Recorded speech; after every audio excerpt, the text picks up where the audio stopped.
अक्सर जब भी आप किसी वाटर बॉडी, खासकर किसी नदी के बारे में सोचते होंगे तो आपके मन में सबसे पहले इस तरह की नीली रंग की नदी की तस्वीर आती होगी। लेकिन हर नदी के पानी का रंग नीला या सफेद हो ऐसा नहीं है। आप इस समय अपनी स्क्रीन पर जिस नदी की धारा को देख रहे हैं, ये नदी अलास्का की है, जिसका रंग नारंगी है।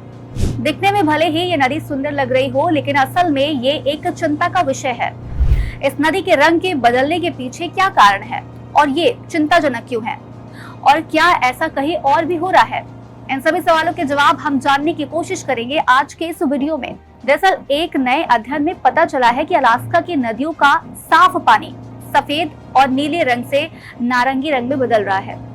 इसकी प्रमुख वजह पृथ्वी के परमाफ्रॉस्ट का पिघलना है। परमाफ्रॉस्ट जमीन की वो परत है जिसमें आमतौर पर मिट्टी, रेत और चट्टानें साल भर जमी रहती हैं। जलवायु परिवर्तन के कारण ये परमाफ्रॉस्ट तेजी से पिघल रहा है। जब ये पिघलती है तो मिट्टी में फंसे हुए कार्बनिक पदार्थों को छोड़ती हैं। उसके बाद ये कार्बनिक पदार्थ नदियों में बह जाते हैं। शोधकर्ताओं को अध्ययन में पता चला है कि पानी का रंग लोहा, जस्ता, तांबा, निकल और सीसे जैसी धातुओं की वजह से गंदा हो रहा है, जिससे नदियों के रंग में परिवर्तन होता है और वो नारंगी रंग में बदल जाती हैं। ये खोज national park service, university of California at Davis और यूएस जियोलॉजिकल सर्वे द्वारा की गई है। इस सर्वे में शोधकर्ताओं ने अलास्का के ब्रूक्स रेंज के जलमार्गों में 75 जगहों पर परीक्षण किए हैं। इस अध्ययन में हुए खुलासे के बाद दुनिया भर के वैज्ञानिक हैरान हैं। Journal communication earth and environment में ये अध्ययन प्रकाशित किया गया है। इस अध्ययन के मुताबिक बीते 5 से 10 सालों से इस क्षेत्र की नदियों और धाराओं का रंग बदल रहा है। अब सवाल यह आता है कि ये घटना चिंताजनक क्यों है। बता दें कि अलास्का की नदियों का नारंगी होना कई कारणों से चिंताजनक है। सबसे पहला कारण है जलवायु परिवर्तन का संकेत। ये घटना जलवायु परिवर्तन का एक स्पष्ट संकेत है। आर्कटिक क्षेत्र बाकी दुनिया की तुलना में 4 गुना तेजी से गर्म हो रहा है, जिसके कारण बर्फ पिघलने की गति बढ़ रही है। पिघलती बर्फ नदियों में पानी में तैरते हुए महीन कणों और कई तरह के सॉल्ट्स को लाती है, जिससे उसका रंग नारंगी हो जाता है। दूसरा, जलीय जीवन पर प्रभाव। नारंगी रंग का पानी नदियों में रहने वाले जीवों जैसे कि मछलियों और पौधों के लिए हानिकारक हो सकता है। ये सूर्य के प्रकाश को रोक सकता है, जिससे कि प्रकाश संश्लेषण यानी कि फोटोसिंथेसिस कम होता है और खाद्य श्रृंखला प्रभावित होती है। तीसरा, मानव स्वास्थ्य पर प्रभाव। नारंगी रंग का पानी पीने योग्य नहीं होता है। यदि इसका सेवन किया जाता है तो ये दस्त, मतली और उल्टी जैसी स्वास्थ्य समस्याएं पैदा कर सकता है। चौथा, स्थायी क्षति। यदि जलवायु परिवर्तन को नियंत्रित नहीं किया जाता है तो ये समस्या और भी बदतर हो सकती है।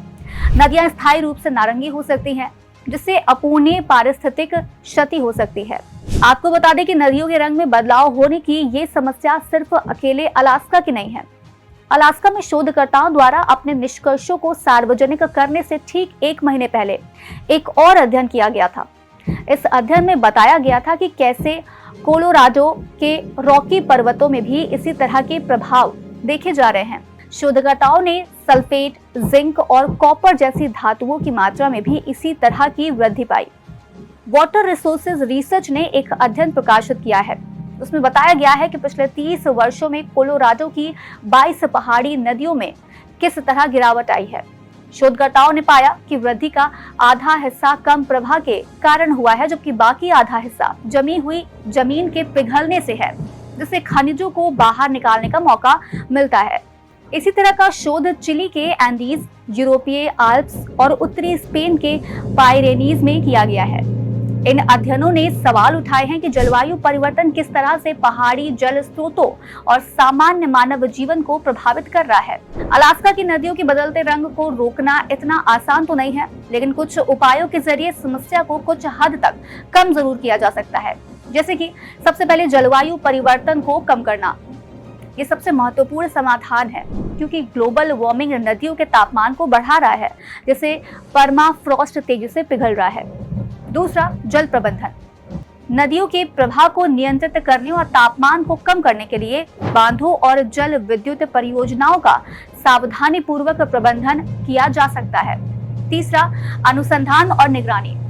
वैज्ञानिकों को शैवाल के विकास को बेहतर ढंग से समझने और प्रभावी नियंत्रण राजनीति विकसित करने के लिए अधिक शोध करने की आवश्यकता है। तो आज के लिए इस एपिसोड में बस इतना ही। आप इस पूरे मामले पर क्या कहना चाहते हैं हमें कमेंट बॉक्स में जरूर बताइएगा। हम फिर मिलेंगे एक नई जानकारी के साथ। तब तक के लिए मुझे दीजिए इजाजत। नमस्कार।